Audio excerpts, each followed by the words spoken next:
고려신학대학원 교수님이신 박영돈 교수님께서 쓰신 성령 충만 실패한 이들을 위한 은혜라는 책에 이런 내용이 있습니다. 빌리 그레함 목사님이 성령 충만하지 않은 것은 엄히 징계해야 할 죄악이다라고 말을 하셨습니다. 그래서 이 빌리 그레함 목사님이 이제 자기가 알고 있는 어느 교회 장로님으로부터 이런 이야기를 들었습니다. 예배를 드리는데 그 교회 장로님 이제 교회를 섬기고 있는 그 교회 성도님 한 분이 아니 술을 드시고 술을 취한 채 예배당에 들어오신 거예요. 그래서 그 교회가 어떻게 예배를 드리는데 술을 취한 채 들어올 수 있느냐? 교회가 이제 이렇게 회의를 해가지고 그 성도님을 그냥 제명해 버렸습니다.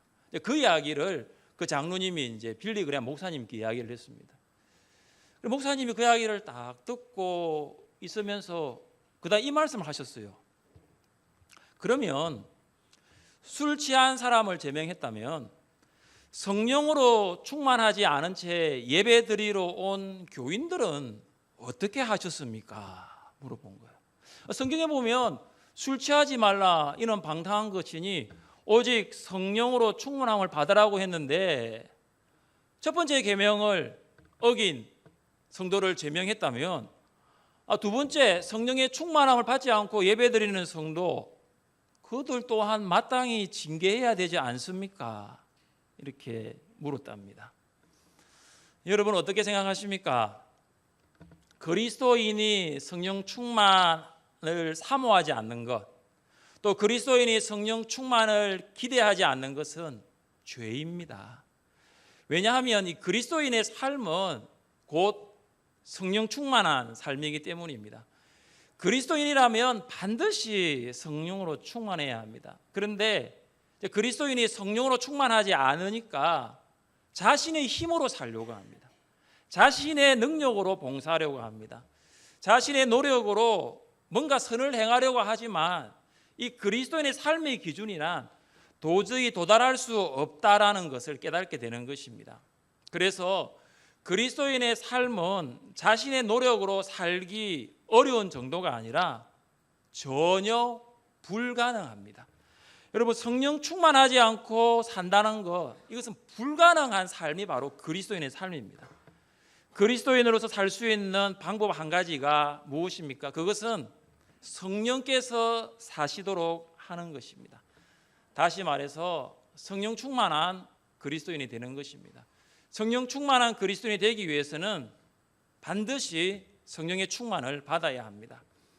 한 사람이 예수님을 영접할 때 그 안에는 성령께서 들어오십니다. 그래서 모든 그리스도인, 교인이 아니라 제가 누차 말씀하시지만 교인이 아니라 모든 그리스도인, 모든 성도에게는 성령님이 계심을 믿으시기를 바랍니다. 그러나 문제가 뭐냐 하면은 모든 성도 안에는 성령이 내주하시는데 모든 그리스도인, 모든 성도가 성령으로 충만하지는 않다라는 것입니다. 오늘 말씀은 성령이 성도 안에 계시지만 성령으로 충만한 삶을 살고 있지 않는 성도를 향하여 주시는 말씀입니다.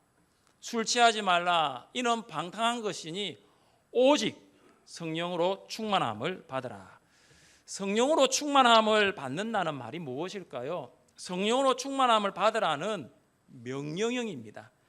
사도 바울은 성령의 충만함을 받을 것을 부탁하지 않았습니다. 바울은 성령의 충만함을 받으라고 명령했습니다. 여러분 명령은 순종을 전제로 합니다. 그리스도인이라면 한 사람도 예외가 되지 않습니다.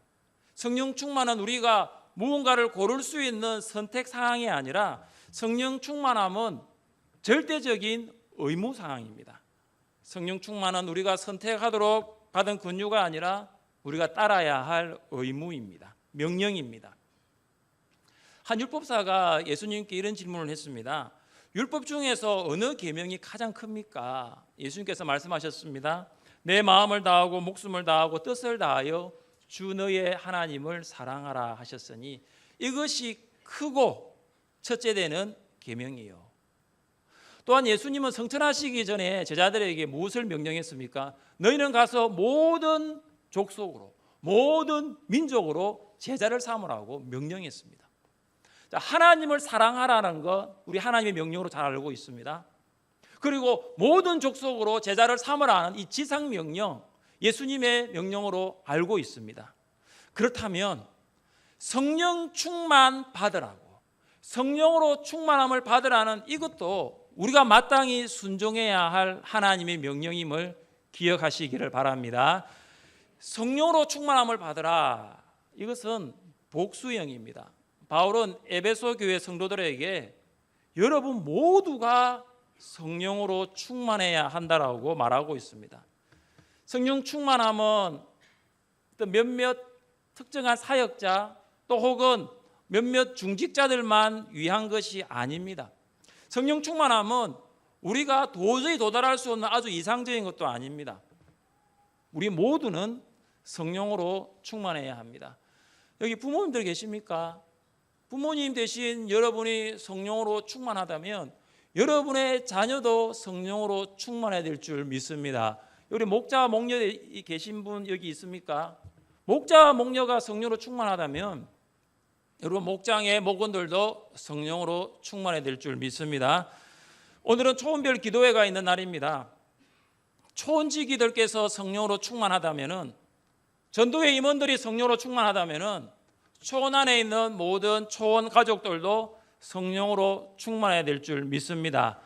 성령 충만은 몇몇 사람을 위한 것이 아닙니다. 모든 그리스도인, 그들이 누려야 할 하나님의 선물임을 기억하시기를 바랍니다. 성령으로 충만함을 받으라라는 말은 현재형입니다. 이 현재형은 계속적인 진행을 말할 때 사용됩니다. 성도는 한 번 성령을 받아들이는 것이 아니라 계속적으로 끊임없이 성령으로 채워져야 합니다. 바울은 에베소 교회 성도들에게 너희 안에 이미 성령이 계신다, 성령이 너희 안에 내주하시니 계속적으로 성령으로 충만한 상태를 유지하라고 말하고 있습니다. 성령 충만은 과거의 한 번의 경험 또 아니면 어떤 특정한 장소에 국한되지 않습니다. 그래서 성령 충만이라는 말에는 왕년이라는 단어가 어울리지 않습니다. 은혜 받고 열심히 신앙생활하는 성도님이 계십니다. 세가족으로 등록하여서 신앙 기초반, 성장반, 성경대학까지 열심히 하는 성도님들 계십니다. 그런데 그런 성도님들 보고 어느 집사님이 이렇게 말씀하시죠. 나도 왕년에는 정말로 성령 충만했었지. 계속 나갑니다. 40일 금식 기도를 내가 여러 번 했고, 산 기도 가서 내가 뽑은 소나무 뿌리만 해도 얼마나 많은지 모른다고. 내가 한 번 기도에 들어가면은 몇 분 기도했는데 그게 몇 시간이 흘러갔다고. 그러면서 마지막을 마무리합니다. 나도 왕년에는 성령 충만했었지. 왕년에 잘 나갔다고 말하는 사람 치고 지금 잘 나가는 사람 본 적 있습니까? 없습니다. 왕년에 잘 나간 사람은 지금은 잘 안 나가는 거예요. 그 집사님의 신앙의 시간은 왕년에 머물러 있는 거예요. 과거에 머물고 있는 거예요. 하나님은 왕년의 하나님이십니까? 여러분, 하나님은 지금도 살아계신 하나님입니다. 하나님은 지금도 역사하시는 하나님입니다. 우리 중에 나도 왕년에는 열심히 교회 봉사하고 성령 충만했었지라고 말하는 성도님들이 계십니까? 왕년에 성령 충만했다면 지금도 성령 충만하시기를 바랍니다. 왕년에 그토록 주님을 사랑하고 교회를 섬겼다면 지금도 주님을 사랑하고 영혼들을 섬기시기를 바랍니다. 지금도 끊임없이 계속적으로 성령으로 채워지시기를 바랍니다. 성령 충만은 아기가 세상에 처음 태어나는 일이라기보다는 태어난 아기가 매 순간 숨을 쉬는 것하고 똑같습니다. 우리 중에 하루 24시간 호흡할 것을 정해진 시간에 한번 몰아서 숨을 쉬는 사람 없습니다. 우리는 순간순간 호흡을 해야 합니다. 그래야 생명을 유지할 수 있기 때문입니다. 매 순간, 매 시간, 매일매일 성령의 충만함을 받으시기를 바랍니다. 성령으로 충만함을 받으라, 이 말은 수동태입니다. 그래서 충만이라는 말은 뭐냐? 지배를 받는다라는 것입니다. 우리 박 권사님께서 이렇게 항상 물로 섬기시는데, 자, 충만은 지금 여기에 물이 컵에 있습니다. 자, 컵 안에 물이 있습니다. 이 정도가 충만이 아니에요. 충만이 뭐냐면 물이 컵을 넘치는 거예요. 물이 컵을 넘쳐가지고 흐르는 것을 말합니다. 여러분, 처음에는 컵 이것이 물을 지배하는 것처럼 보이죠. 근데 여러분, 물이 충만하면 물이 컵을 지배합니다. 그래서 물을 담고 있는 컵이 보이지 않습니다. 컵 밖으로 흘러 내려가고 있는 물만 보일 뿐입니다. 여러분, 이와 같습니다. 성령이 우리 안에 충만하면 우리 안에 모난 부분, 우리 안에 약점, 우리 안에 아직 변화되지 않는 부분들이 보이지 않는 것입니다. 성령의 지배를 받는다는 것이죠. 우리가 성령에 사로잡힌다는 것이죠. 성령은 우리의 생각, 또 우리의 언어, 우리의 습관, 우리의 행동을 지배하기를 원하십니다. 성령은 우리의 삶의 모든 영역을 지배하기를 원하십니다. 사랑하는 여러분, 성령의 지배를 받기를 원하십니까? 먼저는 우리의 죄를 고백해야 합니다. 우리와 하나님 사이를 가로막고 있는 그 죄의 장애물을 제거해야 합니다. 성령께서 생각나게 해주시는 대로 여러분, 그 죄를 고백하십시오. 만일 우리가 우리 죄를 자백하면 저는 미쁘시고 어려우사 우리 죄를 사하시며 우리를 모든 불의에서 깨끗하게 하실 것이요. 하나님께서는 우리가 우리 죄를 자백할 때에, 우리가 우리 죄를 회개할 때에 용서해 주신다라고 약속했습니다. 여러분이 죄를 고백했다면 이제 믿음으로 여러분을 성령께 맡기십시오. 여러분, 구원은 어떻게 받았습니까? 구원은 어떻게 받았습니까? 세 가지 공부 2과에 보면 이게 나와요. 믿음으로만 구원받습니다. 여러분, 성령 충만도 믿음으로만 받습니다. 우리의 행함으로 구원받은 것이 아니라 믿음으로 구원받은 것처럼 성령 충만도 우리의 행함이 아니라 믿음으로만 받습니다. 성령 충만 받기 위해서는 우리의 행함이 필요하지 않습니다. 오직 믿음으로 성령 충만을 위해 기도하고 여러분을 성령께 맡기시면 됩니다. 여러분이 십자가 앞에 나아가 예수 그리스도의 보혈의 공로를 믿고 여러분을 맡기면 성령 충만을 받습니다.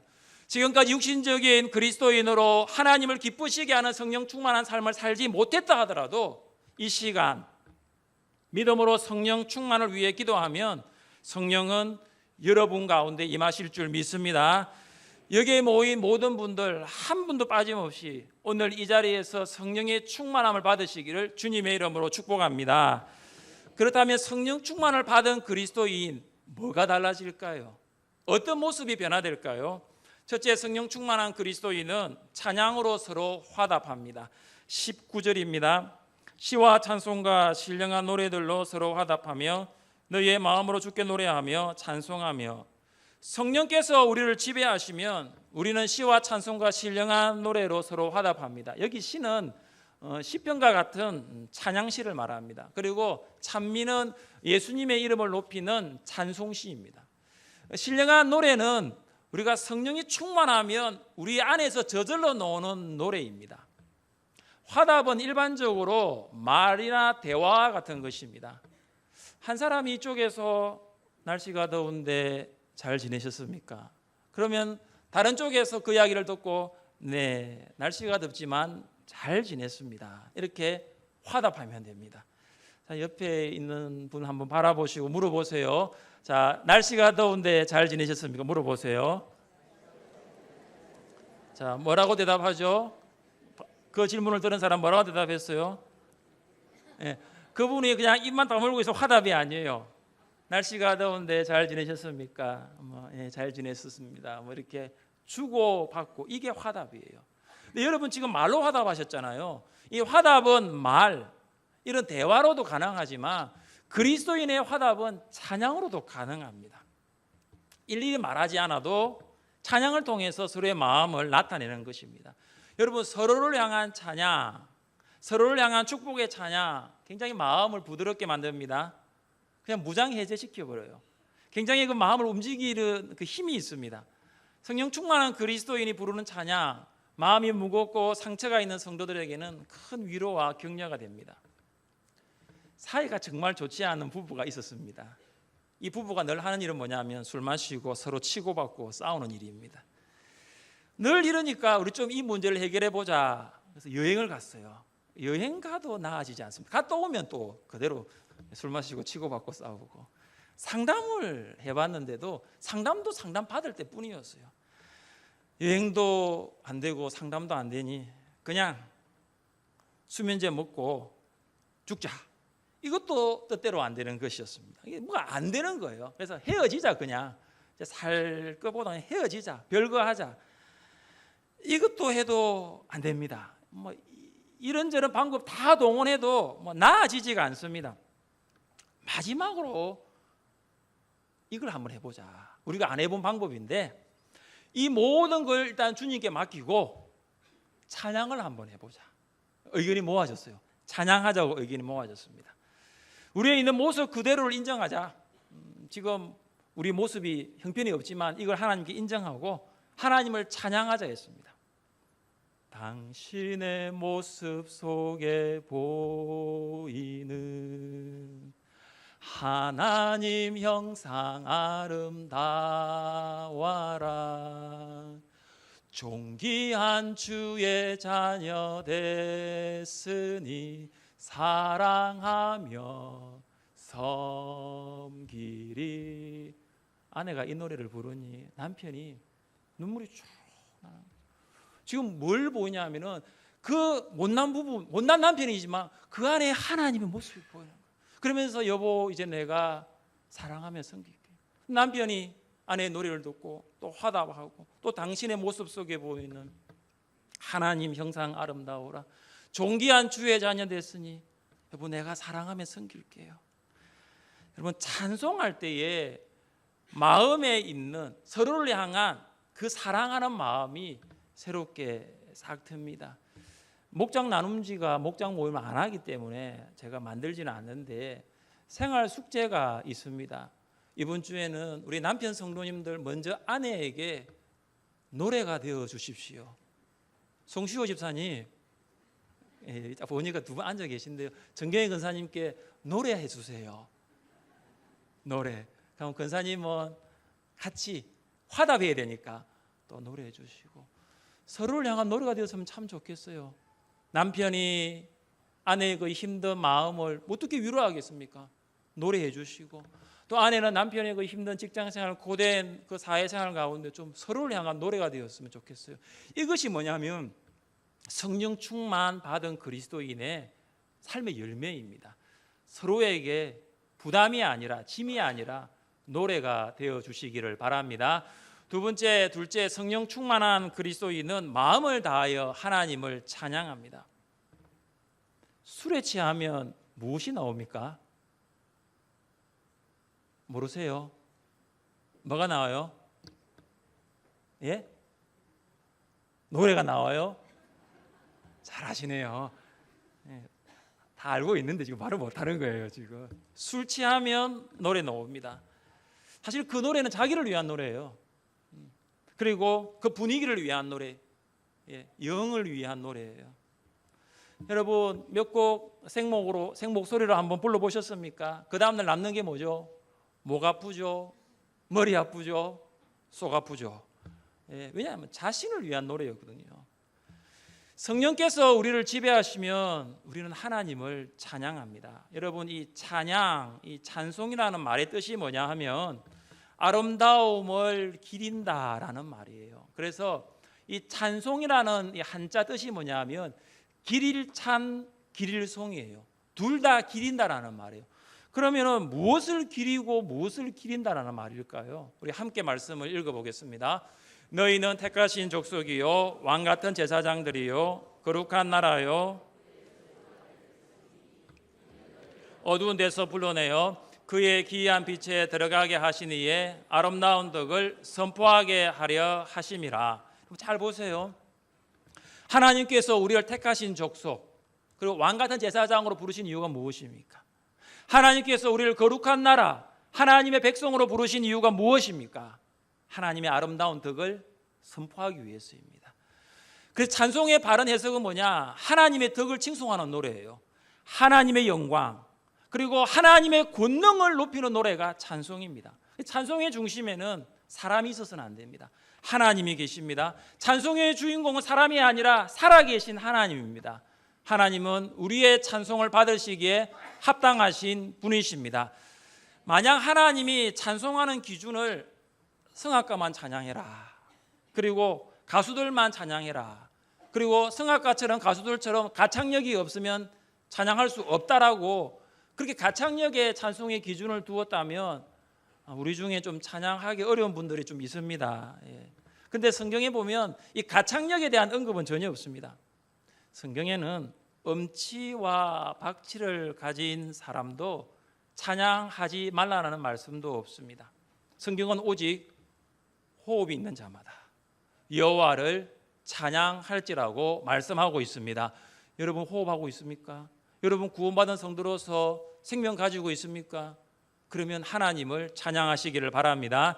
하나님은 찬송을 부르시는 성도의 마음을 보시기 때문입니다. 바울은 우리에게 어떻게 찬송하라고 했습니까? 너희의 마음으로 주께 노래하며 너희의 마음으로 주께 찬송하며. 바울은 마음을 다하여 하나님을 찬송하라고 했습니다. 마음으로 찬송하는 것은 우리의 존재 전부를 드리는 것입니다. 때로는 음도 제대로 잡지 못하고 박자를 못 맞추더라도 마음을 다하여 찬양해야 합니다. 반대로 음도 잘 잡고 박자를 잘 맞추더라도 마음을 다하지 않는 찬양, 사람이 보기에는 잘한다, 참 찬양 잘한다 칭찬할지 몰라도 하나님 보시기에는 마음을 다하지 않는 찬양은 찬양이 아닐 수 있습니다. 하나님은 우리가 마음을 다하여 드리는 찬양을 받으시기를 원하십니다. 바울과 실라가 빌립보에서 귀신 들린 여종을 고친 후에 여종의 주인이 바울과 실라를 관청에 신고했습니다. 관원들이 와서 바울과 실라를 데리고 가서 옷을 벗기고 때렸습니다. 그리고 바울과 실라는 어둡고 아주 침침한 감옥에 들어가게 됩니다. 그들은 착고가 채워져 있었고 조금도 움직일 수가 없었습니다. 여러분, 이런 상황 가운데 바울과 실라가 무엇을 했을까요? 한밤중에 바울과 실라가 기도하고 하나님을 찬송하며 하나님을 찬송하며 제수들이 듣더라.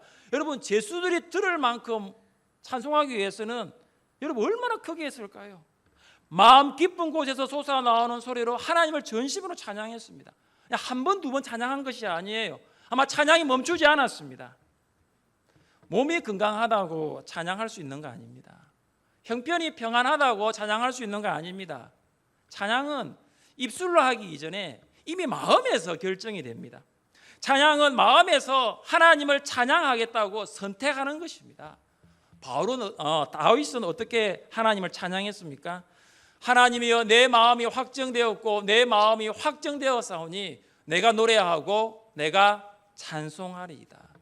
이 시편 57편의 부제는 다윗이 사울을 피하여 굴에 있던 때라고 있습니다.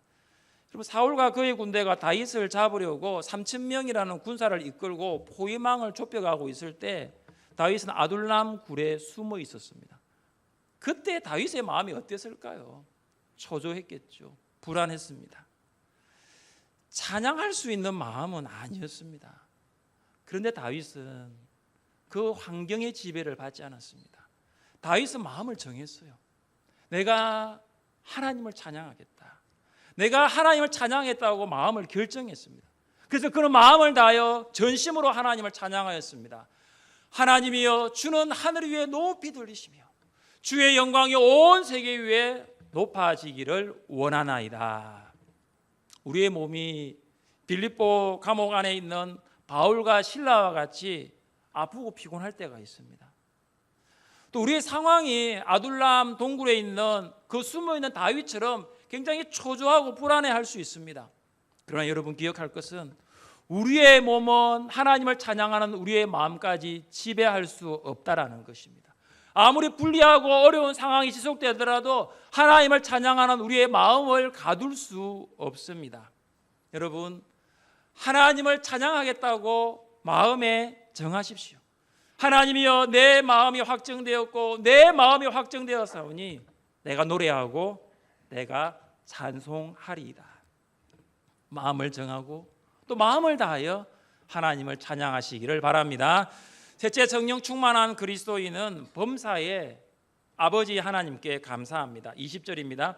범사에 우리 주 예수 그리스도의 이름으로 항상 아버지 하나님께 감사하며. 성령께서 우리를 지배하시면 우리는 범사에 감사합니다. 범사에 감사한다라는 것은 어떠한 상황에 내가 있더라도, 어떠한 상황 가운데 내가 처하더라도 감사하는 것입니다. 여러분, 감사할 수 있는 상황에서 감사하지 못하는 사람이 있을까요? 다 감사합니다. 그러나 감사할 수 없는 상황 가운데서 감사하는 것이 범사에 감사하는 것입니다. 여러분, 건강할 때도 건강해서 당연히 감사할 수 있습니다. 그러나 범사에 감사하는 것은 병들었을 때에도 이 병을 통하여 하나님이 또 하나의 간정 주심을 믿습니다. 하나님, 이 병을 통하여 하나님의 영광이 나타날 줄 믿습니다. 그것이 바로 범사에 감사하는 것입니다. 여러분, 평안할 때, 여러분 일 잘 될 때, 여러분 모든 것이 여러분 계획대로 잘 될 때, 그건 당연히 감사하는 거예요. 그는 불신자도 감사할 수 있습니다. 그러나 내가 고난 가운데 있을 때, 내가 계획된 일이 풀리지 않을 때, 답답하여 견딜 수 없을 때에도 감사하는 것, 이것이 바로 범사에 감사하는 것입니다. 고난 중에 있는 성도들을 신방할 때 무슨 말로 시작해야 할지, 그리고 무슨 말로 위로를 해야 할지 가슴이 먹먹할 때가 많습니다. 그 상황에서 목사가 할 수 있는 일은 말씀으로 위로하는 것입니다.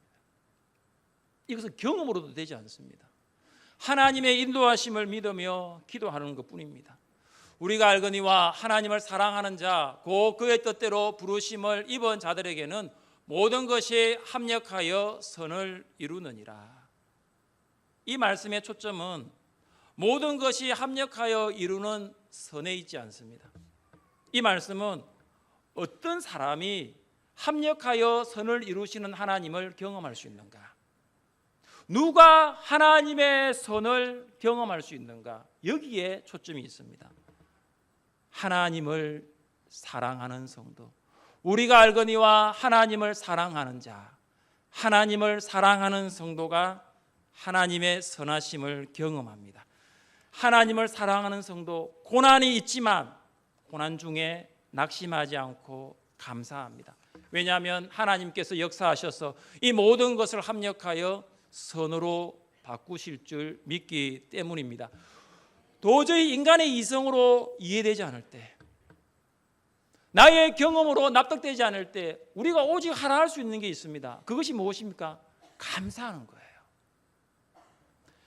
다니엘은 다리오 왕의 신임을 받아 페르시아의 총리로 직무를 감당하고 있었습니다. 그런데 다른 총리들 또 다른 고관들이 이 다니엘을 왕에게 고발할 근거를 찾았지만 찾을 수가 없었습니다. 워낙 일들을 잘 처리하니까 고발할 근거가 없었습니다. 그런데 그들은 왕에게 이렇게 말합니다. 한 달 동안 어떤 사람이든지 왕 외에 다른 신이나 사람에게 기도하면 그 사람은 사자굴에 넣읍시다. 이런 조서를 만들었습니다. 다니엘은 왕이 그 조서에 도장을 찍었다는 것을 알았습니다. 이미 그 도장 찍은 그 순간부터 조서는 법적인 효력을 발생하게 되었습니다. 지금부터는 어떤 사람이라도 왕 외에 다른 신이나 사람에게 기도하면 사자밥이 되는 것입니다. 다니엘에게서는 정말 불리한 상황입니다. 이것은 다니엘이 자초한 것이 아니라 대적자들의 음모였습니다. 그러나 그 상황 가운데서 다니엘이 어떻게 했습니까? 우리 같이 한번 말씀을 읽겠습니다. 다니엘이 이 조서에 왕의 도장이 찍힌 것을 알고도 자기 집에 돌아가서는 윗방에